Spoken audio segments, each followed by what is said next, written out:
Gostaria, então, de agora apresentar melhor o nosso palestrante de hoje à noite e, mais uma vez, agradecer a generosidade do Flávio em usar um pouco do seu tempo para compartilhar um pouco do seu conhecimento conosco. O Flávio Tavares é um entusiasta que acredita no poder das conexões humanas para transformar o amanhã que queremos deixar para as futuras gerações. Considerando uma mente altamente criativa e um grande realizador, Flávio já inspirou milhares de pessoas e tem o dom de fazer líderes e admiradores repensarem a maneira como fazem negócios e a terem um olhar mais sensível em relação às pessoas. Acreditando na força do mundo corporativo em promover transformações, Flávio fundou em 2012 o Instituto Parar, a maior plataforma de inovação e educação em mobilidade corporativa do Brasil, e é idealizador da Welcome Tomorrow, que, muito mais do que um evento, é um movimento relevante que discute o futuro com o intuito de construir empresas mais humanas, cidades mais inteligentes e uma sociedade mais justa. Pioneiro ao lançar um olhar mais amplo sobre o conceito de mobilidade, ele se tornou a principal voz dessa discussão sob o ponto de vista do tempo e da vida. E hoje tem como missão conectar empresas e startups com alto potencial disruptivo. Flávio é coautor do livro Welcome Tomorrow, histórias transformadoras de pessoas que movem o mundo. Fundador e produtor do evento WTH, que é o Welcome Tomorrow, que acontece anualmente e está em sua 8ª edição. Mentor de startups e uma das maiores vozes sobre o portfólio do Brasil, o propósito do Brasil, com palestras sobre propósito, mobilidade, tecnologia e o futuro. E por falar nisso, nós estamos aqui às vésperas de ter mais um Welcome Tomorrow, onde o Flávio vai poder falar um pouco mais sobre esse evento também online que se aproxima. Flávio, por favor, fique à vontade. Mais uma vez, obrigado pelo teu tempo. O tempo é todo teu. Obrigado, Daniel. Obrigado aí a todos que estão assistindo. É muita coisa para falar aí, hein? Eu sempre digo que quem tem um currículo muito grande é porque não fez muita coisa. Brincadeira. Eu acho que o mais importante na vida é a gente entender o nosso propósito, né? Entender por que a gente está nessa terra, por que a gente nasceu, por que a gente vive. Eu acho que isso é o que gera significado ao longo da sua jornada. A palavra propósito está ficando cada vez mais batida, né? A melhor palavra que tem hoje, na minha opinião, é significado. O que é importante é ter significado. Se tem significado para você, quer dizer que você está fazendo aquilo que realmente importa. Eu estou abrindo aqui a apresentação, antes, falando sobre o Welcome Tomorrow. O Welcome Tomorrow, na verdade, acontece em dezembro, evento físico, evento grande, né? O ano passado a gente teve 23 mil pessoas no evento. É um grande evento, o Welcome Tomorrow se transformou. Esse ano a gente está com uma previsão de fazer uma coisa ainda maior, assim, pelo menos o desenho, apesar de toda essa pandemia, o problema que a gente está passando, vamos ver como é que vai ser a reação do Brasil no segundo semestre, mas a gente decidiu, a gente já vinha fazendo isso, investindo no digital. Então, semana que vem, começa um evento chamado Festival Digital Novo Mundo, que é um festival com mais de 50 speakers, são 3 dias de evento, 28, 29 e 30. Aí nomes incríveis aí do Brasil e do mundo vão estar lá, artistas, música, é um evento que tem música, entretenimento e conteúdo. A gente vai falar sobre o futuro da educação, o futuro da liderança, o futuro dos negócios, o futuro da comunicação, o futuro dos eventos, o futuro da vida. São 9 temas. E a gente vai ter, cada dia são 3 temas, com speakers aí de alto nível. Então, para quem quiser, welcometomorrow.com.br/Festival Novo Mundo, o evento é gratuito, é só você se inscrever, tá bom? Começa semana que vem, na terça-feira de manhã. Quero agradecer, então, a oportunidade de poder compartilhar um pouco com vocês. Eu vou fazer essa palestra... Opa, coloquei errado. Quem tem terra de robô, quem tem coração é rei. Mas eu coloquei quem tem coração é mito. Essa aqui, em terra de coração é mito, ela é a palestra que eu fiz para adolescentes. Eu troquei a palavra rei e coloquei mito. Que eu fiz esses tempos atrás uma palestra para adolescente, aí eu tentei adaptar a palestra para a linguagem dos adolescentes. Mas aqui tá, em terra de robô quem tem coração é rei, é o tema da palestra que eu vou fazer hoje com vocês. Se vocês quiserem fazer comentários, minhas redes sociais é Flávio Tavares Oficial no Instagram, Flávio Tavares no Facebook. É só me marcar aí que a gente conversa depois, tá bom? A gente vive um momento muito complicado e desafiador nos dias de hoje. E ainda mais nos dias de hoje por causa da reflexão que a gente tem que fazer sobre essa pandemia. A pandemia mostrou duas coisas muito importantes na vida. A primeira é a imprevisibilidade. Está muito difícil a gente prever fatos. Está muito difícil você prever o que vai acontecer amanhã, o que vai acontecer daqui 15 minutos, daqui 20 minutos. E essa pandemia mostrou isso. Mostrou que nenhum líder no mundo estava preparado ou tinha previsto que isso era possível acontecer. Então a gente vê que a falta de previsibilidade é um grande desafio para a humanidade. A segunda coisa é que a gente não tem controle. Essa falsa sensação de controle que a gente tem, ela não nos leva a muitos lugares, assim, porque num momento como esse, a gente percebe que a gente não tem o controle sobre a vida. A vida não é uma coisa que a gente possa controlar e determinar quantos dias eu vou viver, o que eu vou fazer, o que eu vou trabalhar. Então, tem alguns elementos que essa pandemia tem mostrado nos dias de hoje. Essa palestra minha é uma palestra antiga, assim, talvez eu tenha feito ela tem um ano, mais ou menos, mas eu acho que ela fala muito sobre os dias de hoje, então eu escolhi colocar ela aqui para a gente poder refletir junto, tá bom? Quando a gente pensa em mobilidade, a gente pensa na primeira palavra, talvez que venha na sua cabeça, é a questão do trânsito, né? De ponto A ao ponto B. Se você vai no latim, buscar a origem da palavra que é latim, ela quer dizer mobilis, é tudo que pode ser movido ou deslocado. Então, mobilidade tem muito a ver com o movimento, com a maneira que tudo que se move, talvez tenha mais a ver com o sentido original da palavra do que o sentido do deslocamento, que é essa coisa do ponto A ao ponto B, que é o que a gente sempre pensa. Mobilidade para nós é sempre tipo assim, eu tenho que sair de casa para o trabalho, do trabalho eu vou para onde, não sei o que e tal. E aí a gente se depara meio com esse cenário, assim, de ruas, estradas, carros e tal. E um dos princípios da mobilidade que eu discuto sempre é a imobilidade, é você não se mover. E olha que louco, nos dias de hoje a gente está vivendo a melhor ou a maior, não pode-se dizer melhor, porque nem para todo mundo é melhor, mas talvez a maior experiência da imobilidade, quer dizer que você não podia se mover. Você estava em casa e você não pode se mover. Ah, mas eu preciso viajar, preciso pegar um avião. Não, não pode se mover. Está todo mundo parado, lockdown, fechado, não tem movimento. E aí você começa a rever isso, então. Tipo, no Brasil, olha que louco, a gente gasta em média, o paulistano, 2 horas e 43 minutos se deslocando por dia no trânsito, porque parou, por causa da imobilidade, ele parou se deslocar do ponto A ao ponto B. Ele não tinha mais ponto A, ponto B, o ponto central dele era a sua própria casa. 2,56 milhões de veículos vendidos em 2018. Em 2019 vendeu mais ainda, 9% a mais de venda de veículos em 2019. E isso é mais doido ainda, porque mais de 60% da frota particular ou a frota de empresa então, ficou parada também. Não se locomoveu de ponto A a ponto B. Apesar da gente ainda já ter em dias normais a frota com maior taxa de ociosidade do planeta, a gente ainda aumentou isso ainda mais agora nos dias de pandemia, ninguém se moveu. E a gente ainda tem um dos piores índices de acidente de trânsito do mundo.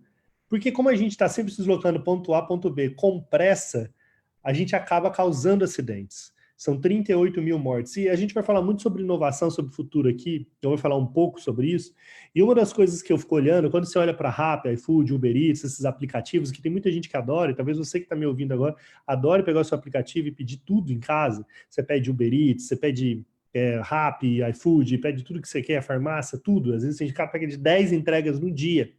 E esses dias eu estava refletindo, eu morava num condomínio aqui de casa, e aí chegou a comida em casa lá que eu tinha pedido pelo iFood, e quando eu abri, o motociclista estava todo ensanguentado, com a roupa toda rasgada, e eu achei aquilo, tipo, o que aconteceu? Eu perguntei para ele, e ele falou, cara, acabei de me acidentar, mas eu precisava fazer sua entrega, e daqui, não se preocupe daqui que eu estou indo para o hospital. E depois eu comecei a refletir sobre o modelo de negócio que a gente tanto venera. O modelo de negócio desses caras, que é do aplicativo, que você, dentro da sua conveniência, porque você tem um celular, e você pode ficar em casa pedindo, e você tem lá e coloca... Esse benefício que nos foi gerado, essa conveniência, tem um preço muito alto que está sendo pago lá. Então, muitas vezes, a gente venera tecnologias e fala que lindo, isso é o futuro, mas, ao mesmo tempo, olha um dado para você. Em 2017, em São Paulo, morriam 2 motoqueiros por dia. Em 2018, 3 motoqueiros por dia. Em 2019, quase 4 motoqueiros por dia morrem. Agora, por quê? Porque o modelo convencional dessas empresas de aplicativo é assim, quanto mais você entrega, mais você ganha. Então é normal, quando você está andando, você vê o cara andando na contramão, você andando ele a 100 km por hora numa via de 40 km por hora, porque ele precisa entregar muito. Sabe para quê? Para ganhar R$ 200 a mais. Se ele ganhava 1.000, ele vai ganhar 1.200, porque ele vai conseguir fazer 3 ou 4 entregas. Então o modelo é perverso. O modelo, na verdade, está dizimando vidas de gente trabalhadora num país tão desigual como o nosso, para poder atender eu e você na nossa comodidade, da nossa casa e do nosso conforto. Então a gente fica, ainda mais agora no aplicativo, que ninguém quer sair nessa pandemia, os caras estão lá trabalhando. Aí, ano passado, eu comecei a refletir sobre isso. Falei, caraca, tá errado. A gente não pode chamar isso de tecnologia de futuro e de inovação. A gente está pagando, a gente está usando de uma tecnologia, mas pagando com o preço da própria vida de pais de família que tem que se submeter a isso, porque o Brasil é um país, antes dessa pandemia, já muito desigual e pessoas. Porque ninguém é vocacionado. Pensa comigo, ninguém é vocacionado a trabalhar de entrega no iFood. O cara não nasceu desde pequeno, ele fala, quero ser entregador de mão. Não é vocacionado. É uma questão de necessidade. A vocação dele não é tipo assim, que eu vou ser motoqueiro e eu quero fazer entrega. É uma necessidade. Ele não tem como ganhar dinheiro, ele não desenvolveu as suas skills, suas habilidades, não teve oportunidades de estudo ou de trabalho, e ele precisa trabalhar para fazer entrega.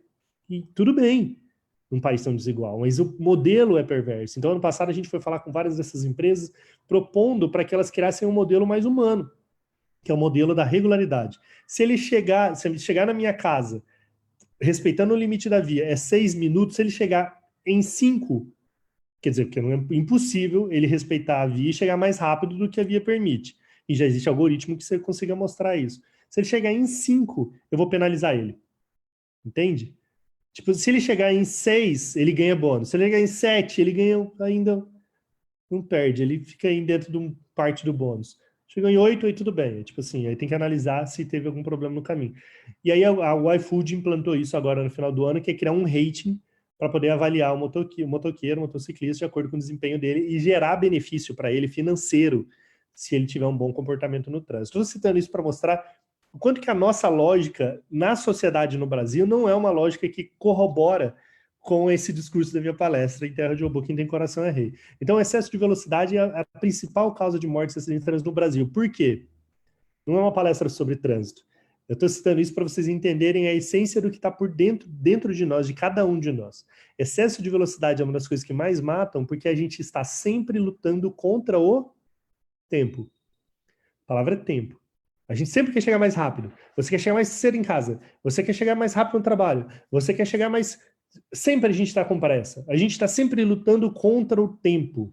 E a gente chama esse deslocamento de ponto A a ponto B de trânsito, a gente chama isso de mobilidade, mas na verdade é um grande desafio de tempo. E mobilidade, na minha opinião, ele é movimento. Ele não é só deslocamento ponto A a ponto B.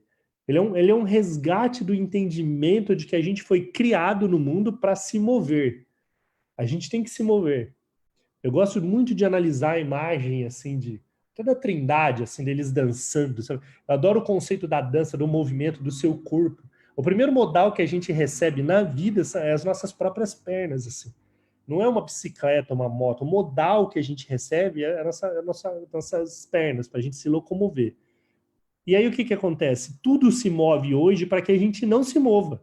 A bicicleta elétrica, a patinete elétrica, o carro, tudo se movimenta. O elevador, a escada é rolante, a esteira é rolante. Para que você não precise se locomover. Você vai no shopping, você quer parar sempre na porta mais próxima do lugar que você precisa ir para que você não ande, para que você não se mova. E sedentarismo é uma das coisas que mais mata no mundo, assim. Então a gente precisa entender o conceito da mobilidade no conceito do movimento do nosso próprio corpo. Você sabe que o nosso corpo parado, a gente respira mais de 25.900 vezes por dia. Então, você parado, o seu corpo está se movimentando por dentro. Porque existe um movimento contínuo. Seu coração não para. Eu digo que seu coração parar de se mover é que não já existe mais vida em você. Então, o movimento faz parte da natureza humana. Eu gosto muito dessa coisa da dança, como eu disse, porque eu acho que a dança é meio que um resgate da essência do para que fomos criados. A gente foi criado para se mover ao longo da vida, para o movimento, sabe? Dançar com seus filhos. Eu lembro da minha mãe, ela fez 50 e tantos anos, eu não lembro direito quantos anos ela fez, mas ela resolveu fazer naquela data uma festa de aniversário dela, muito especial, convidou muitos amigos e fez uma festa especial lá. E eu cheguei na festa, eu cheguei de viagem, tinha esquecido de comprar um presente para ela, e estava constrangido porque eu não tinha dado presente, e fiquei pensando no que eu poderia dar para minha mãe ali. E eu lembrei naquele momento que eu nunca tinha dançado com a minha mãe. E eu chamei, tinha um músico lá que estava tocando, falei uma música que minha mãe gostava, perguntei se ele sabia tocar, ele disse que sim. Aí, quando foi cantou para terminar de cantar parabéns, eu pedi a palavra e falei: olha, mãe, eu esqueci de comprar presente, mas eu fiquei aqui pensando em uma coisa que eu podia te dar e que que eu nunca tinha te dado ainda. Eu quero te convidar para dançar comigo. E sabe o que foi bonito? Eu gosto de contar essa história para provocar você a ter um olhar mais voltado, porque qual foi a última vez que você dançou com a pessoa que você ama? Qual foi a última vez que você dançou com seu marido, com a sua esposa, com seu pai, com a sua mãe? E sabe que a vida, o tempo, aquele tempo que a gente luta contra ele, ele passa rápido. E quando ele passa, não é o tempo que passa, quem passa é a própria vida que se vai. É a vida que se perde quando você deixa de fazer as coisas que você tem que fazer. Então a gente tem que olhar para o movimento como uma celebração à vida. O movimento do seu corpo é uma celebração à sua vida. E aí o terceiro, para fechar a trilogia dessa discussão da mobilidade, que é o deslocamento, o movimento e tempo. Não existe nada mais importante na vida do que o tempo. Só que o que acontece? A gente está refém do tempo Cronos. Não sei se alguém, se vocês que estão ouvindo já teve a oportunidade de estudar um pouco sobre a mitologia do conceito do Cronos, né? De onde veio a palavra. Cronos era tipo um deus mitológico que comia e devorava como um canibal o ser humano, as pessoas. E é interessante que o tempo do tic-tac, do relógio, do minuto, da hora, ele tem um pouco isso, assim, ele está sempre nos dominando. Assim. A gente sempre está atrasado, a gente sempre tem uma reunião, a gente sempre está olhando o relógio, a gente sempre está sendo consumido por esse tempo, que é esse bit-bate, que bit-byte, assim, que fica tocando toda hora. 50% dos locamentos no mundo são feitos por motivos de trabalho. Aí por que eu estou trazendo isso em relação ao tempo? Porque 85% das empresas obrigam o colaborador a chegar às 8 horas da manhã e sair às 18 horas da tarde. E olha que experiência maluca planetária que a gente está vivendo nesse laboratório, das pessoas trabalharem em home office, não precisar mais se deslocar, não ter mais a preocupação desesperada do tempo, porque o tempo tem sido o senhor da nossa vida, assim, esse Cronos tem decidido tudo por nós. E a gente vive uma vida de procrastinação. A gente sempre está deixando para amanhã o que você devia fazer. Então, amanhã eu começo uma academia, amanhã eu vou abraçar mais meu filho, amanhã eu vou fazer isso. Aí nunca dá tempo. Mas veja só, quando não dá tempo, o que não está dando é você viver a sua própria vida. Porque, como eu disse, não é o tempo que passa. O que passa é a sua própria vida. E aí vai chegar uma hora lá na frente que você vai olhar e vai falar: por que eu não fiz as coisas que eu deveria fazer? Por que eu procrastinei tanto? Porque a gente deixou com que o Cronos fosse senhor da nossa vida. E é assim que a gente é quando a gente trabalha dentro de uma empresa. Você já estava falando sobre isso, né? Porque eu falo sobre esses temas no Welcome Tomorrow há muitos anos. E aí eu estava dizendo, nossa, que ótimo que a gente está vendo um laboratório de temas que o Welcome Tomorrow tem discutido há muito tempo. Por exemplo, o home office. A importância de você poder ter liberdade de fazer aquilo que é importante na hora que é importante para você. E aí alguém me disse assim, mas Flávio, isso não funciona, mesmo em home office. Eu falei, mas como não? Não, a minha empresa me obriga a abrir o computador 8 horas da manhã, abrir a câmera do Skype. Ela contratou 2 pessoas que ficam olhando todos os colaboradores. Eu tenho que ficar na frente do Skype com a câmera, das 8 da manhã ao meio-dia, tem 1 hora de almoço, só posso sair às 6 horas da tarde. Falei, olha a mentalidade, olha o mindset, olha a cultura dessa empresa. Não é que ela está há 10 anos atrasada, essa empresa está 100 anos atrasada. Você sabe que a liberdade hoje ela tem que gerar mais responsabilidade, porque o que eu tenho visto de melhor nos dias de hoje é uma galera muito mais produtiva trabalhando em home office, sabe por quê? Pelo simples motivo dela poder voltar a ser senhor e senhora do seu tempo. Eu sou mais produtivo das 10 da noite às 2 da manhã. Que empresa que permite que eu trabalhe nesse horário? Nenhuma. Tem um livro aí que chama O Milagre da Manhã, né? Que se alguém já leu, eu odeio esse livro. Porque o que o livro diz é o seguinte, resumo, 200 páginas de livro, eu resumo ele em uma frase para você. O livro diz que se você não acordar às 5 horas da manhã, você é um loser. Ele parte do princípio que acordar cedo é talvez um dos grandes princípios que gerem o sucesso na vida de alguém. E é uma mentira. É uma mentira, sabe por quê? A principal mentira? Porque não existe fórmula mágica para todo mundo. Cada um é um. E no tempo é assim. Se você é feliz acordando 7 horas da manhã produtivo, isso é biologia, isso é físico. É você. Não tem uma regra que funcione para 10 e que tem que funcionar para a humanidade inteira. Porque essa é a beleza da vida, que todos somos muito diferentes. E eu, por exemplo, odeio acordar de manhã, cedo. Eu acordo, sei lá, 7h30 da manhã. Agora, então, 8 horas. Não tem problema nenhum com isso. Isso não fere, tipo, a minha produtividade. Porque essa cultura que nós criamos, entendeu? Ah, preguiçoso. Cara, vamos trabalhar junto. O cara que acorda cedo e o outro que não acorda. Tem nada a ver isso. Não tem nada a ver. Olha só, 49% dos colaboradores abririam mão de 10% do que ganham para trabalhar mais perto de casa. 44% das pessoas confirmariam que topariam ganhar 20% menos se pudessem gerenciar o próprio tempo. Esses dias eu estava com um negócio no cartão de crédito lá que precisava resolver, sabe? Eles mandam lá uma cobrança indevida. De pensar que eu preciso pegar um telefone, ligar e ficar 1h30 falando com um atendente que é pago, parece, para tipo, me criar mais problema e não resolver para mim, é um desespero. Sabe por quê? Não é por causa do tédio, é por causa é por causa do tempo. Você não quer perder tempo. Cada vez mais a gente tem dado mais valor ao tempo. Nos Estados Unidos tem um conceito do digital nomads. Digital nomads é o conceito do anywhere, anytime. A pessoa trabalha de qualquer hora e qualquer lugar. Não é o home office, é o anywhere office. É o anytime.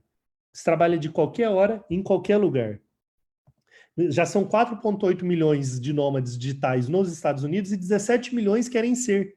Porque a tecnologia que é gerada hoje, e a gente está vendo essa experiência em casa, com o celular na mão, você fala com quem você quiser, você trabalha, você manda e-mail, você faz video call, você fala por WhatsApp, você abre planilha, você faz apresentação em PowerPoint, você faz tudo. Isso já é uma ferramenta digital que te proporciona a estar na praia, no Starbucks e tal, e produzir igual ou maior do que a produção que você faria no trabalho. A gente tem um estudo aí que nos Estados Unidos, o americano, em 1 hora de trabalho, ele produz 4 vezes mais do que o brasileiro. O brasileiro produz 25% do que o americano em 1 hora de trabalho. Olha que dado interessante. E aí você vai para as empresas, para os escritórios suntuosos que são criados aí, o cara tá lá, ele para 32 vezes para tomar café, se ele fuma, então ele fuma 40 cigarros, ele tem 25 vezes alguém intervém ele para ficar falando do futebol, não sei o que, não sei o que, não sei o que, não sei o que. Ele tá terminando um negócio, alguém chama ele para uma reunião, ele tem 6, 7, 8 reuniões por dia. Se você parar para pegar o horário de trabalho verdadeiro, focado, que foi produtivo, de 8 horas, no máximo, o cara trabalhou 3 horas produzindo. Agora, no home office, ele acorda, para quem gosta de acordar cedo, acorda às 6 da manhã, às 9 da manhã ele fez o que ele faz normalmente na empresa dele. Aí ele tem das 9 da manhã às 6 da tarde para quê? Para fazer o que importa para ele, para ser dono do seu tempo de novo. Se é para abraçar mais seu filho e brincar com ele no chão, se é para produzir algo novo para sua empresa, se é para poder correr, se é para, tipo, sei lá, cada um tem sua própria noção de vida e a profundidade da vida consiste nisso, na individualidade do ser humano, não no coletivo. A gente tem que parar, e a gente vive hoje uma sociedade irritante, que é a sociedade que é a seguinte: antigamente quem tinha acesso ao conhecimento era o sábio, porque o conhecimento era muito difícil. E o ignorante, e o idiota era o ignorante, que era o cara que não tinha acesso ao conhecimento. O que está acontecendo nos dias de hoje é que o sábio é o cara que reconhece que não sabe nada. E o idiota é o cara que acha que tem resposta para tudo, que é o que a gente vê nas redes sociais. Um bando de idiota defendendo o lado de cá, lado de lá, YZ, ideologia, político, não sei o que, e tal, perdendo sua própria vida, não é tempo, perdendo sua própria vida com razões que mal ele sabe decifrar, mal ele sabe entender, que não tem um mínimo de profundidade sobre aquilo que ele está falando. Que o sábio de hoje é o que olha para tudo isso e tem a humildade de dizer: eu não sei nada, né? Como o grande filósofo, só sei que nada sei. Só sei que nada sei. Esse é um princípio importante. E aí, dentro desse mundo, a gente vive um processo de revoluções. A gente fala da 4ª Revolução Industrial, que chegou, e, meu Deus, essa 4ª Revolução Industrial, e que a tecnologia está mudando, muita gente com medo do robô. E aí eu vou assustar mais você, não é a 4ª Revolução Industrial, é a última Revolução Industrial. Sabe por que é a última? Porque o mundo nunca mais vai ser o mesmo depois desses dias que a gente está vivendo, ou dessa era que a gente está vivendo. Não é esses dias da pandemia. A gente já vem num movimento tecnológico absurdo, e que Deus quis que todo mundo e cada um de nós estivesse vivendo esse momento de agora, da inteligência artificial, do robô e dessa tecnologia absurda. E por que é a última? Não é a última no sentido, não é a última no sentido apocalíptico. Ela é a última no sentido de que a indústria nunca mais vai ser a mesma depois de tudo isso. Então, até a 1ª, a 2ª, a 3ª, a 4ª é a última. Porque a indústria não vai ser mais a indústria. sabe? Tipo, esse dia eu estava numa empresa lá em Goiânia que os caras fabricam em impressora 3D, que fabrica as peças dos ônibus, boa parte das peças em casa, eles vão lá e colocam, não tem uma indústria que fabrica aquela peça para eles mesmos fazem uma impressora 3D. Então existe um movimento muito profundo acontecendo no mundo, de uma mudança tecnológica como nunca houve, óbvio, na história, que está fazendo com que seja a última revolução.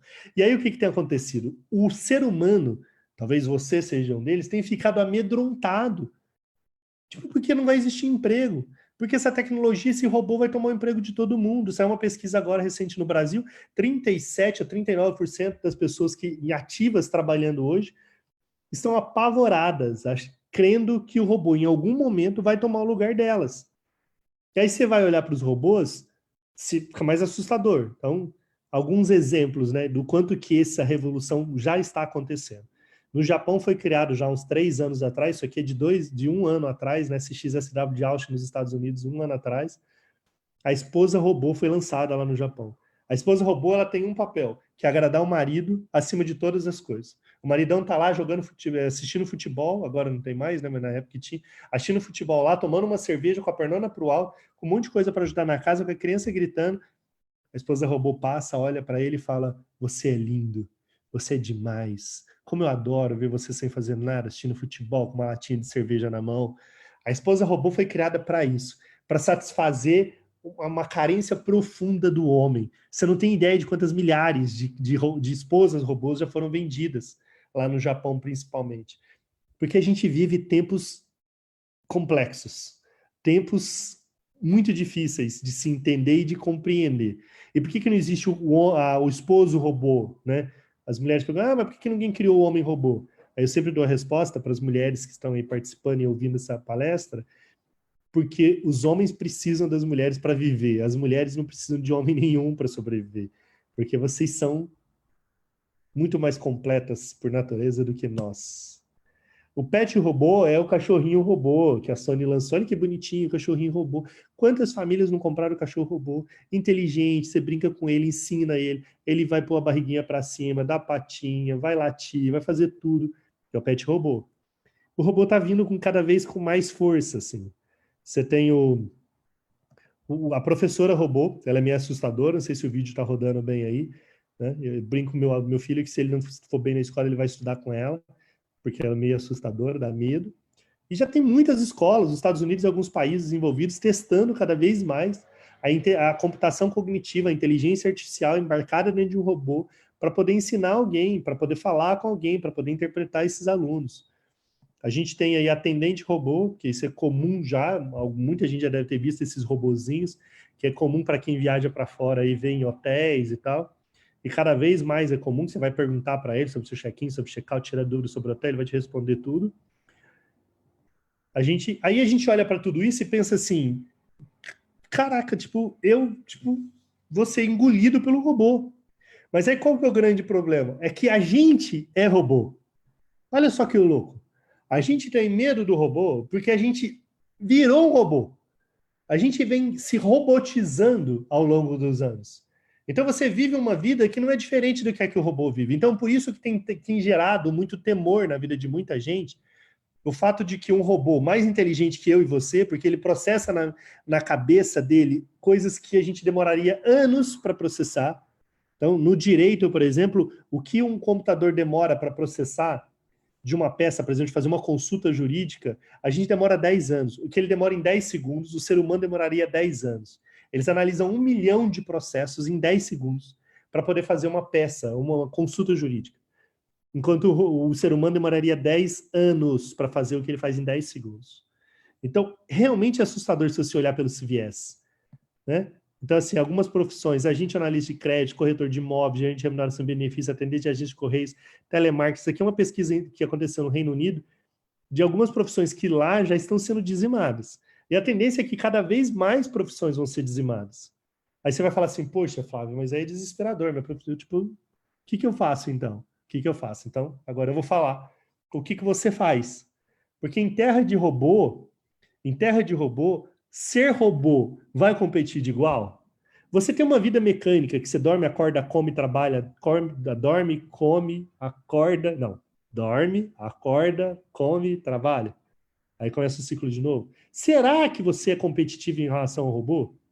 Então, em terra de robô, a gente precisa resgatar alguns elementos. Eu vou falar de 3 por causa do nosso tempo, podia falar de mais. O Fórum Econômico Mundial citou agora as 10 soft skills, são as 10 habilidades humanas para o futuro. Essas habilidades são incrivelmente humanas. Então, existe um princípio muito poderoso nos dias de hoje em relação ao resgate da humanidade. Eu vou falar de 3 princípios. O primeiro é criatividade. A gente tem vivido uma vida muito pouco criativa, porque o Google responde tudo para você. Então, você não precisa ter resposta. Você vai lá no Google, ele te responde, faz a pergunta, ele te responde. Você tem um problema, alguém vai lá e resolve, você não está preocupado em resolver o problema. A gente precisa resgatar a criatividade, que é você ter novas óticas sobre os mesmos problemas. É você olhar para o seu filho que faz birra e pensar, eu já fiz isso, já fiz aquilo, qual outra estratégia que eu posso adotar? De que forma que eu posso ser mais criativo? A criatividade é você trazer humanamente, de dentro de você, coisas que só você tem, que é essa capacidade de ligar os pontos A com o ponto B. Isso um robô nunca vai fazer. Eu gosto de contar a história da criatividade do óbvio. A criatividade do óbvio tem a ver com a mala com rodinha. Olha só, a roda foi criada há 2.000 anos. A roda foi criada há 2.000 anos. A mala foi criada há 200 anos, mais ou menos, que a gente carrega a mala. E só há 50 anos que a gente colocou a rodinha na mala. E agora a gente tem a mala com rodinha. Mas a gente demorou 150 anos, mesmo já existindo 2.000 anos a roda, a gente demorou 150 anos para algum ser humano, chegar e falar assim, opa, peraí, isso aqui é uma roda, eu estou carregando uma mala de 20 quilos, por que eu não pego essa roda e fixo embaixo de uma mala? Essa é a criatividade do óbvio. A criatividade do óbvio é quando você fica vendo as coisas e exercitando a sua mente para pensar fora da caixinha. Coisas que ninguém está pensando, você se propõe a pensar. Isso é uma habilidade humana. A segunda habilidade que eu queria falar com vocês é da comunidade. Isso é muito poderoso. O que a BioU tem é esse senso de comunidade, essa troca entre vocês. Isso o robô não faz. Você não reúne um grupo de amigos que tem afinidades de propósito e senta numa mesa e conversam sobre a vida, conversam sobre filosofia, sobre o papel de vocês nesse mundo, sobre aquilo que vocês querem construir. Cada vez mais a gente precisa resgatar a comunidade. O nosso potencial, ele atinge até a 10ª potência sozinhos. Quando você está com alguém, você pode atingir a potência 30 por 2, elevado ao quadrado. A gente pode a 30 elevado ao quadrado. Olha só, quando você está com outras pessoas, a sua potência extrapola em muito o que sua potência consegue sozinho. Então, cada vez mais a gente precisa resgatar o senso de comunidade, o senso de troca, das pessoas poderem trocar entre si, de você poder olhar as pessoas, de você poder sentir as pessoas. A gente está acabando, daqui a pouco, se Deus quiser, a gente acaba esse período da pandemia e você vai poder fazer isso com força. Eu morava dentro de um condomínio em Londrina, mudamos para um prédio porque minha esposa não estava encontrando comunidade lá. Condomínio, cada um na sua casa, cada um com suas atividades, viemos para um prédio. Em 15 dias, eu acho, nem isso, a minha esposa já tinha um grupo no WhatsApp de 25 mães que estavam vivendo a mesma dinâmica de vida que a dela. Já fazendo jantares, reuniões, faziam envio em casa, ia lá. É muito poderoso.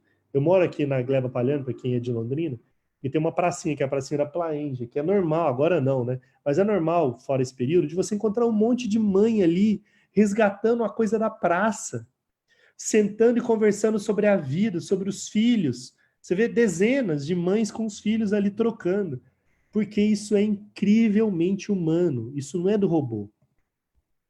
Só que a gente não tem feito. Só para voltar, a gente não tem feito. A gente tem ficado cada vez mais egoísta em nós mesmos e tendo o desejo de trocar muito pouco, principalmente por causa do mundo digital.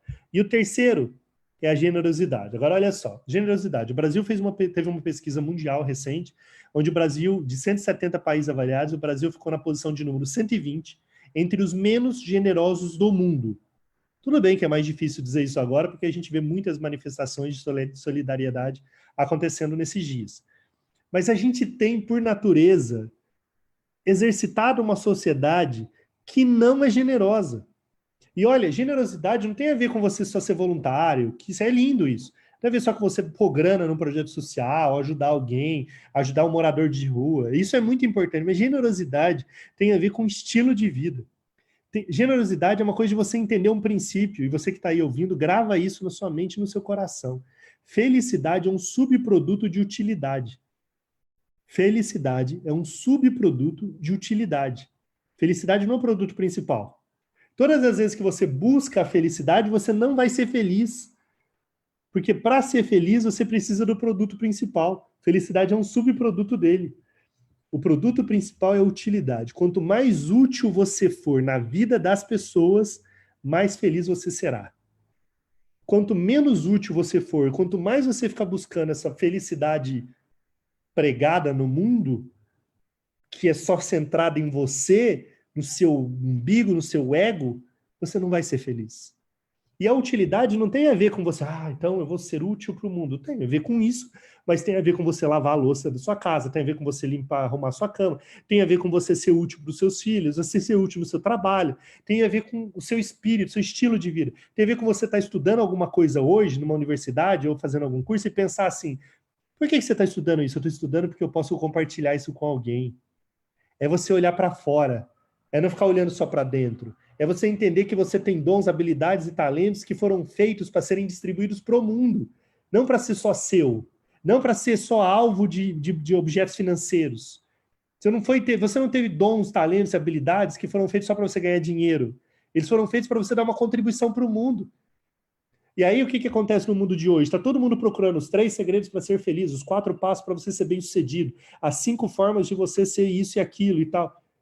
O Brasil é um dos países que mais vendem livros de autoajuda e cursos de autoajuda. Talvez você seja uma das pessoas que segue algum guru há anos. Você assiste todas as lives que esse guru faz, mas não tem coragem de fazer sua própria live. A gente precisa hoje, urgentemente, que as pessoas entendam que a construção do futuro parte da ação que eu e você temos. Futuro não tem a ver com telespectador, não tem a ver com auditório, com audiência, não tem a ver com você sentar e ficar imaginando como será o futuro. O futuro é nós que construímos. E aí você fala, mas eu não tenho nada para ensinar ao mundo. Deixa eu te falar uma coisa agora. Todo mundo tem alguma coisa para ensinar para o mundo. Até você. Até você que acha que não, que é o que disseram para você que na vida falaram que você não tem valor, que você não, você tem muito. Se você parar de sair do vitimismo e começar a olhar para dentro de você, você vai entender que tem algum dom, alguma habilidade, algum conhecimento, alguma coisa que você tenha, que você pode agora, terminando essa palestra, abrir uma live lá no seu Instagram e começar a falar das coisas que você acredita. Porque às vezes a gente fica pensando, eu preciso ter conhecimento. Esquece conhecimento. Olha tudo que eu estou te falando. Harvard fez uma pesquisa recente agora, que eles descobriram o que é o motivo do sucesso. Como que uma pessoa tem sucesso? E a razão do sucesso, segundo o resultado dessa pesquisa de Harvard, o conhecimento representa só 25%. Então não fica pensando que você tem que adquirir e acumular conhecimento. Os outros 75% para ser bem sucedido, segundo a pesquisa de Harvard, sabe o que é? Empatia, resiliência, positividade, quer dizer, ter fé, você acreditar que as coisas vão dar certo. E sabe qual que é a quarta? Gratidão. Gratidão. Gratidão por quem você é, gratidão pelos dons que você tem, gratidão pela sua vida. É parar de ficar reclamando pelo que você não tem e ter muita gratidão pelo que você tem, porque talvez você já tenha tudo o que você precisa para ser pleno nessa vida. Para fazer dessa vida um legado, uma história que marque a vida de pessoas que estão próximas de você. Não para você ser o espectador, não para você ficar sentadão no sofá, olhando tipo o Jornal Nacional, o Fantástico, o Faustão, e vivendo uma vida de robô, morrendo de medo que o robô vai tomar o seu lugar. É óbvio que o robô vai tomar o seu lugar. Porque não vai ter mais espaço no mundo para pessoas que vivam assim. Porque chegou a hora do protagonismo, chegou a hora de separar os meninos dos homens, chegou a hora de mostrar para que você existe nesse planeta. E por mais que você se sinta mal com esse discurso, acredita em mim. Foi para isso que você nasceu. Foi para isso que você nasceu. Foi para botar para fora. Foi para ensinar alguém. Foi para ajudar as pessoas. Foi para, de alguma forma, você contribuir com o mundo. Foi para isso que você nasceu. Isso é generosidade. Isso é entender que felicidade é um subproduto de utilidade. Quanto mais útil você for, mais feliz você será. Isso tudo se resume ao quê? A humanidade. Humanidade. A gente precisa reaprender a ser humano. a ser humano. Esse é o grande desafio. A gente não está falando sobre inovação tecnológica. Não é a inovação tecnológica que vai mudar o mundo. Aprenda isso. Não se assuste com um robô. Não se assuste quando você vê um drone voando, carregando pessoas do seu lado. Se assuste quando você não estiver contribuindo para fazer inovação humana, que é construir os melhores seres humanos que podem existir nesse planeta para lidar com toda essa tecnologia que vai chegar. O desafio não é a tecnologia que está chegando. O desafio é os seres humanos que nós estamos construindo em nós e nos outros quando essa tecnologia estiver chegando, ou já tiver chegado. Esse é o desafio. Eu tenho uma frase que eu digo assim, mais importante que você comprar o que eu venda, é você precisa acreditar no que eu acredito. A gente precisa criar uma nova sociedade, uma nova geração que consiga colocar os seus valores e os seus princípios acima de negócios, acima do dinheiro, acima das suas ambições pessoais. Porque quando você colocar os seus propósitos, os seus valores e os seus princípios acima de tudo isso, a gente vai estar falando de uma forma profunda da nova inovação humana. E aí sabe o que vai acontecer? Todas essas coisas que você tinha como desejo primário, elas vêm atrás de você. Você vai ter o dinheiro, você vai ter o reconhecimento se é isso que você busca. Só que quando você coloca isso como primário, conheço amigos que colocam de forma primária ele ter reconhecimento. Eu preciso de reconhecimento, eu preciso brilhar, eu preciso que as pessoas vejam o que eu faço e tal. Ele consegue isso. Só que ele consegue só isso. Olha só isso. Quando você entende que seus princípios, seus valores são maiores do que acima de tudo isso, você vai ter isso e tudo mais. Você vai ter legado, você vai ter propósito, você vai ter dinheiro, você vai ter tudo. Então, uma dinâmica nova que a gente precisa reaprender, desaprender para aprender. Esse é o desafio da vida. Desaprender para aprender. Eu adoro o Simon Sinek porque ele tem umas sacadas incríveis quando a gente fala de ser humano. Essa frase é muito atual porque a gente está vivendo agora. Grandes líderes estão dispostos a sacrificar números para salvar pessoas. Líderes medíocres sacrificam pessoas para salvar números. É o que a gente está vendo agora. A gente está aqui sentado vendo uma empresa XYZ que não precisava mandar embora 500 funcionários. Não precisava, mas manda embora. Porque quer preservar o número, quer aumentar o resultado, não quer colocar em risco de não conseguir ter os milhões e milhões e milhões distribuídos de lucro naquele mês. Enquanto tem empresa dizendo assim, não, pessoas são mais importantes do que os números, a gente vai passar por isso junto. Eu tenho um caso agora de uma empresa de Belo Horizonte incrível. Os caras tinham uma fábrica de uniformes de profissionais para empresas. E aí, antes de começar o corona, os pedidos começaram a cair, porque as empresas começaram a sentir que poderia vir um lockdown. Assim, antes de começar, eles já estavam com os próximos 6 meses de pedidos cancelados, com 350 funcionários. E os concorrentes deles, ele tinha em média de 10 concorrentes pequenos em torno dele, todos fecharam as portas. Começou o lockdown, ele falou, não vou aguentar, pagou os funcionários e fechou as portas. Os 10, ele ficou sozinho. E ele não tinha o que fazer também, com 350 funcionários. Ele falou, vou falir. Como que eu vou pagar sem ter receita nenhuma? Chamou todos os funcionários e falou, gente, meu coração está aqui, meu coração está com vocês. Eu quero que a gente pense numa ideia para a gente poder sair dessa. E aí tiveram uma ideia, um colaborador humilde, simples, que coloca o coração naquilo que faz. Ele teve a ideia de falar assim, vamos começar a fabricar máscara? Porque eu acho que por causa dessa pandemia as pessoas vão usar muita máscara. E aí eles começaram a fazer EPIs médicos, avental e outros produtos, foi a correr atrás de molde, arrumar o molde, mobilizar a equipe. Em 3 dias estava todo mundo já treinado, começando a fabricar. Em um mês disso, que foi agora recentemente, eles faturaram 3 vezes mais do que eles faturavam vendendo uniforme. E aí eles não dão conta dos pedidos, chegando pedido atrás de pedido. Sabe o que ele fez? Eles fizeram lá nessa empresa, pegou os pedidos que sobravam, que eles não davam conta, chamou os 10 concorrentes que tinham fechado a porta, entregou os moldes para ele, colocou um colaborador sem custo em cada concorrente, entregou os pedidos e falou, eu quero que você volte a trabalhar. Eu fiquei quase emocionado de falar desse projeto. Porque o cara não pensou só nele, ele já estava ganhando dinheiro, ele podia ter contratado os funcionários desses concorrentes, colocado lá e ganhando mais dinheiro. Ele fez questão de reabrir as portas de 10 concorrentes e falou, quando tudo isso vai passar, tudo vai ficar bem, e eu quero que a gente esteja junto no mercado de novo. Porque eu não quero estar sozinho, eu quero que vocês voltem para trabalhar junto com a gente. Olha que lindo isso. É o cara que sacrificou números para salvar pessoas. Ele podia ter colocado esse resultado todo dentro dele. Ele podia ter colocado mais funcionários lá dentro. O cara sacrificou números, deixou de ganhar para poder salvar outras pessoas. E eu acho que cada vez mais a gente precisa entender essa dinâmica, porque isso aqui é meio controverso no Brasil. A gente fala, mas tem que ser resultado. Esses dias uma grande empresa disse, eu vou acabar com a minha sede, lá em São Paulo. Paga 100 mil reais de aluguel, num custo de não sei quantos milhões e milhões o custo da operação de uma sede em São Paulo. Eles iam mandar 1.500 funcionários embora, e se eles fechassem a sede, não tivesse mais sede, todo mundo trabalhasse um ano em home office, a economia que esses 1.500 funcionários iam gerar é a mesma da sede. Entre o prédio e as 1.500 pessoas, ele ficou com as pessoas e fechou o prédio. Fechou o prédio, não tem sede. E aí tem um movimento nascendo aí do fim da sede, de empresas dizendo assim, entre a sede e o colaborador, mata a sede e fica com o colaborador. Isso é o conceito da sociedade 5.0, quando a gente coloca o ser humano no centro da discussão.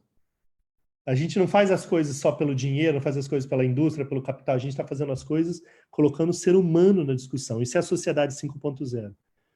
Aí tem uma coisa que eu tenho falado muito há muito tempo do porquê você faz, né? E aí tem uma coisa que a gente fica buscando, presta atenção nisso agora, e vocês que estão ouvindo aí, eu estou quase chegando no final. Às vezes a gente fica no espírito, você tem que fazer o que ama. Aí você vai para um retiro espiritual e fala, meu Deus, preciso encontrar o meu propósito. Você faz mindfulness, você faz meditação. Você vai para a sua igreja e fala, Deus, me ajude, eu preciso encontrar o meu propósito e tal. E aí você vai passando a vida, procrastinando, confiando que em algum momento você vai encontrar aquilo que você vai fazer e você vai amar. Aí você fala, eu tenho que fazer o que eu amo, né?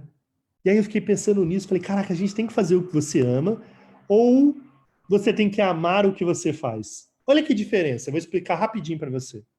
Quando você fica buscando fazer o que você ama, quem define você é o que você faz, não quem você é.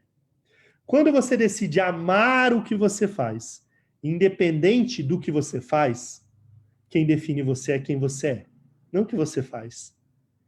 Se você é um garçom hoje e você decide colocar todo o seu coração sendo um garçom, mesmo que você saiba dentro de você que você não nasceu para ser garçom, mas você fala, não importa o que eu estou fazendo, importa quem eu sou.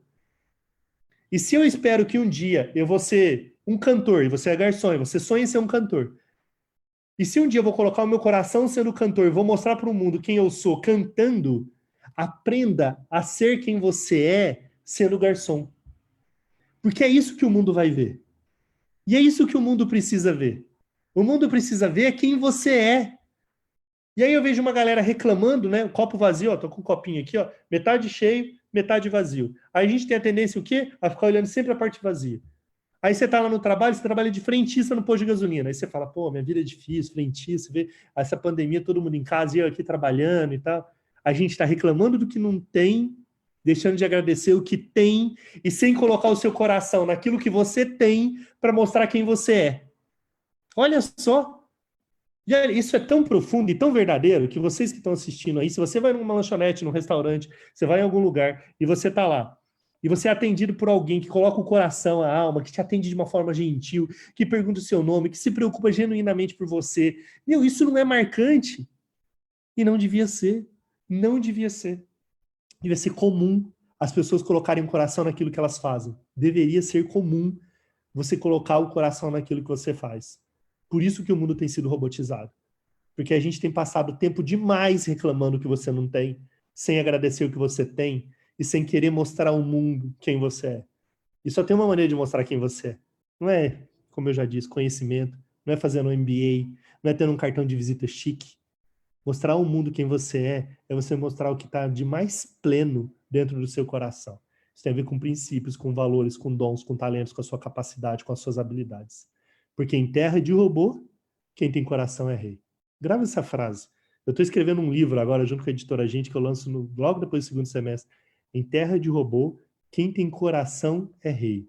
Em terra de robô, quem tem coração é rei. Aí a gente vai para onde? Quando você entende essa verdade, você sai do Cronos. Lembra o Cronos, o monstro mitológico que comia e devorava pessoas? A gente vai para o Kairos.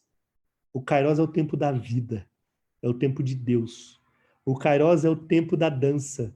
O Kairos não é sobre quanto tempo nós temos.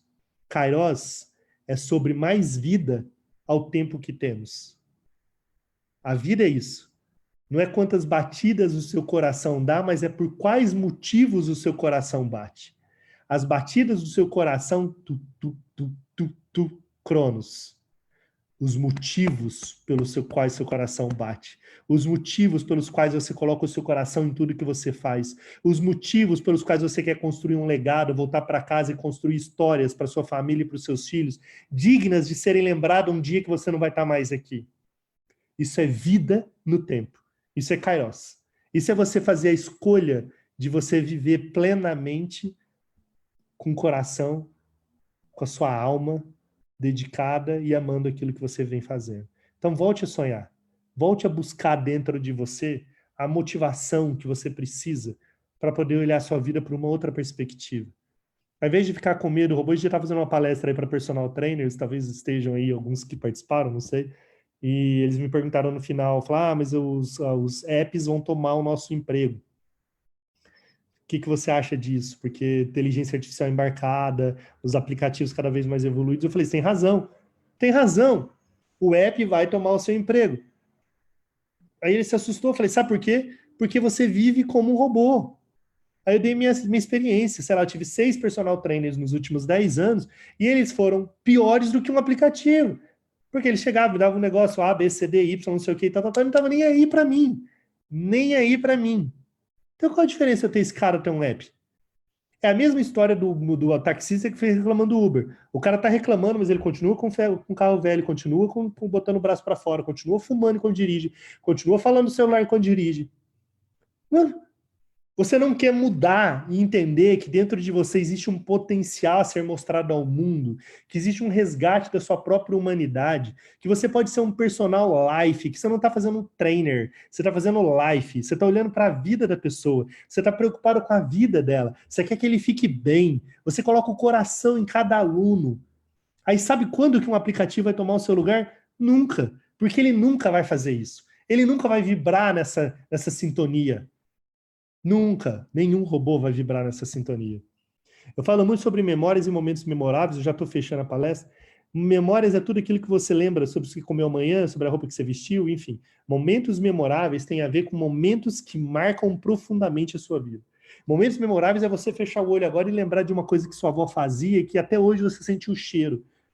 Momentos memoráveis é você se lembrar de um abraço que seu pai te dava, de uma coisa que você tinha. Momentos memoráveis são os momentos profundos que marcam a nossa alma. A gente precisa resgatar uma sociedade que se preocupe mais do que memórias com momentos memoráveis. Uma vez eu mudei de casa dentro do mesmo condomínio, e aí eu fui buscar, eu tinha feito a mudança já, tinha algumas coisas que estavam lá na casa antiga, eu fui com meu filho mais velho, o Rick, buscar essas coisas. Chegando lá, o Rick olhou para mim e falou, papai, você se despediu da casa? Aí eu falei, não, filho, porque achei estranha a pergunta, falei, não. Aí ele falou, eu posso me despedir? Eu falei, claro, filho. Aí meu filho ficou andando pela casa, eu fiquei catando as coisas, mas achei curioso que olhando ele andando pela casa. Passou uns 10, 15 minutos, o Rick volta e fala, papai, você não lembra?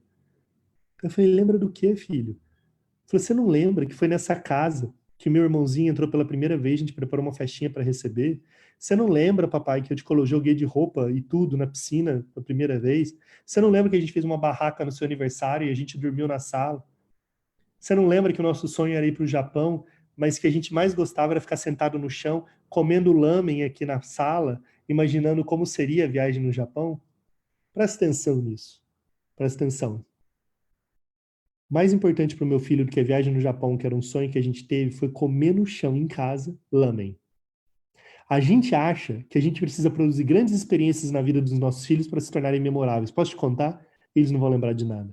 Momentos memoráveis para os nossos filhos é quando ele está doente, você dorme lá abraçado com ele. Momentos memoráveis com ele é quando você chega mais cedo para ter um tempo exclusivo com ele. Momentos memoráveis é quando mais do que presente você dá presença. É quando você olha no olho, é quando você monta a barraca na sala, é quando você chama sua filha para dançar. Momentos memoráveis são os momentos mais singelos e únicos na vida. Momentos memoráveis é quando você vai para o seu trabalho, você vê que tem uma pessoa que está meio triste, você pergunta se ela precisa de um abraço.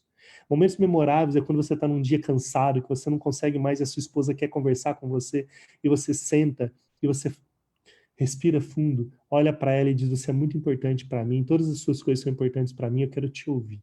Momentos memoráveis têm a ver com a singeleza dos nossos atos. Não tem a ver com o som do trovão. Não tem a ver com as grandes coisas que você faz. Não tem a ver com levar o filho na Disney. Tem a ver com montar a barraca na sala e dormir com ele na sala. A gente precisa aprender, dentro do resgate da nossa humanidade, a produzir momentos memoráveis. Muito mais do que memória é construir momentos memoráveis. Tem um vídeo aqui, para encerrar, eu espero que rode para todos vocês. Às vezes vai dar um delay aí, porque é vídeo. Que a Itaú talvez não seja o melhor player para ter feito isso. Não há, talvez, não há uma coerência entre aquilo que eles dizem e o que eles fazem. Mas o vídeo foi muito bem produzido e ele é uma síntese de muito do que eu disse aqui. Então vamos ver se ele roda aí para vocês. Eu vou dar um play aqui e depois eu faço o encerramento, tá?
O futuro é você. O futuro não é o robô. Né? Então, a pergunta que a menininha fez, você é o futuro? E a gente acha que o futuro é a tecnologia, que é o robô. O futuro é eu, você, os nossos filhos e as pessoas que nós amamos. Para encerrar, eu fui fazer uma palestra um tempo atrás, levei meu filho mais velho para ir comigo, e era trabalho, era Foz do Iguaçu, e estava chovendo muito. A gente ficou até preso na volta no aeroporto, porque tudo fechado. O irmãozinho dele tinha nascido, estava pequenininho ainda, e ele falava assim, papai, a gente precisa levar a gente precisa levar alguma coisa para o meu irmãozinho, eu quero que ele se lembre dessa viagem que a gente está fazendo juntos, que é a primeira vez que eu te acompanho no trabalho, viajando no trabalho com o papai.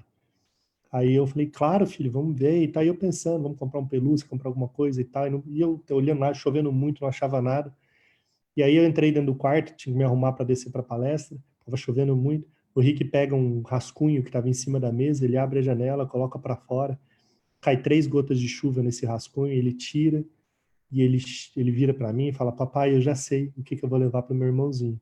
Eu vou levar o cheiro da chuva. Eu quero que o meu irmãozinho sinta o mesmo cheiro que eu e você estamos sentindo aqui agora. Ele pegou esse papelzinho e colocou na mala dele para levar para o irmãozinho. Eu não sei em qual momento a gente parou de sentir o cheiro da chuva.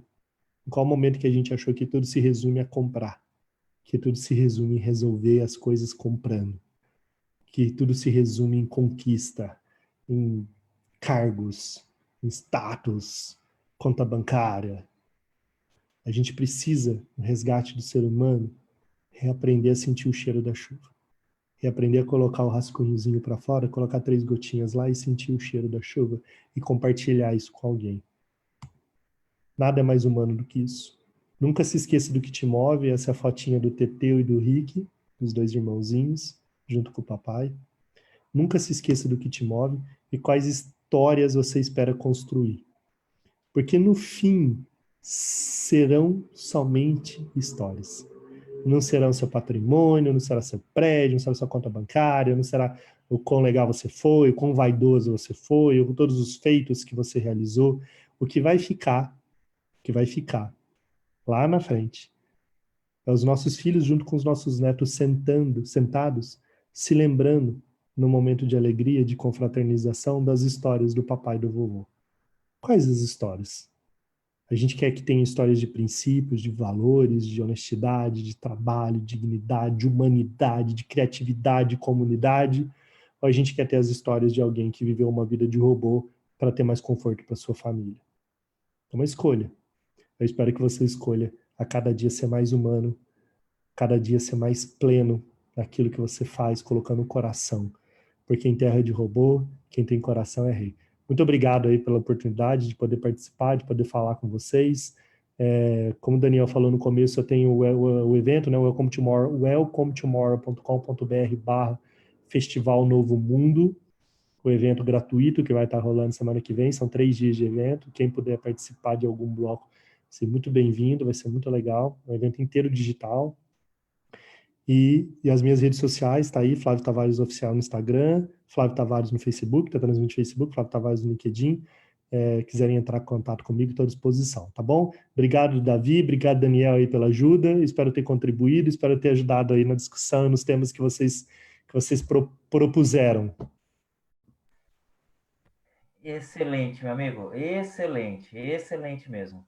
A sua palestra, ela foi brilhante, não tenho palavras para dizer. Para falar bem a verdade, quando a gente, ainda alguns meses antes de falar com você e começamos a aventar a possibilidade de te convidar para um evento da BYU, eu reuni o board ali e pedi que todo mundo assistisse alguma dessas palestras que tem suas no YouTube, sabe? E eu mesmo assisti a várias delas. E nos convencemos que a tua visão era muito alinhada com o que a gente acredita também. E daí fizemos, então, o convite. Mas eu tenho que admitir que das palestras que eu assisti, que foram todas excelentes, hoje foi excepcionalmente excelente, tá? Meus parabéns mesmo, realmente meus parabéns. Foi muito empolgante, foi muito instigante as coisas que você propôs, os paradigmas, na verdade, que você propôs aí. E, sem dúvida, acho que todos nós precisamos, em algum momento, avaliar os nossos valores mais fundamentais, né? E ver se a gente está caminhando na direção certa. Se a gente está sendo mais pessoa, ou menos robô, ou mais robô, ou menos pessoa, né? É isso aí. Como eu disse também, dos objetivos da BYU Management Society é desenvolver carreiras. E eu fico feliz porque hoje a gente ajudou a desenvolver carreiras das pessoas que estão ouvindo, mas mais do que carreira, eu acredito que também é desenvolver caráter, a colocar o coração no que a gente faz. Realmente foi excelente. Muito obrigado, inclusive, pela tua generosidade Que de isso. dividir esse momento, essa tua experiência e essa tua visão. Eu tenho um comentário particular. Eu estava assistindo junto com a minha esposa. Durante algumas vezes, minha esposa levantou e aplaudiu o que você falou, sabe? Porque realmente uma visão muito acertada do mundo e é o que a gente tem sentido muita falta. Realmente, meus parabéns. Obrigado, viu, Daniel? Obrigado aí também pelo convite. Estou à disposição de vocês sempre que precisarem. Adoro o projeto de vocês. Sou muito amigo do Johannes, né? Adoro o Johannes, né? Nem sei se ele já voltou do Belo Horizonte? Ainda não, mas missão. já já ele está de Ainda está volta, lá. exatamente. Louco para ver ele de volta aí. Mas agradecer demais, tá? Obrigado por tudo aí. Contem sempre comigo quando vocês precisarem. Perfeito, perfeito. Eu queria só dar um último recado antes da gente finalizar a transmissão. Aqueles que estiverem interessados em certificado de audiência, de ter participado, assistir nesse evento, encaminhe, por favor, um e-mail para danielfermino, com e, @gmail.com, com o seu nome completo. Então, nós iremos emitir um certificado pela BYU Management Society de participação nesse evento. Ok? Repetindo, então, o e-mail, danielfermino@gmail.com. Muito obrigado. Acompanhem os próximos eventos da BYU, especialmente a divulgação que nós fazemos no próprio site do capítulo Londrina da BYU Management Society e também no Facebook. Se você quiser se associar à BYU Management Society, não existe qualquer custo. é completamente gratuito e você passa a fazer parte do grupo da Biomanagement Society, se envolver nos projetos e receber muitas oportunidades positivas através desse nosso capítulo. Muito obrigado a todos e tenham uma boa noite.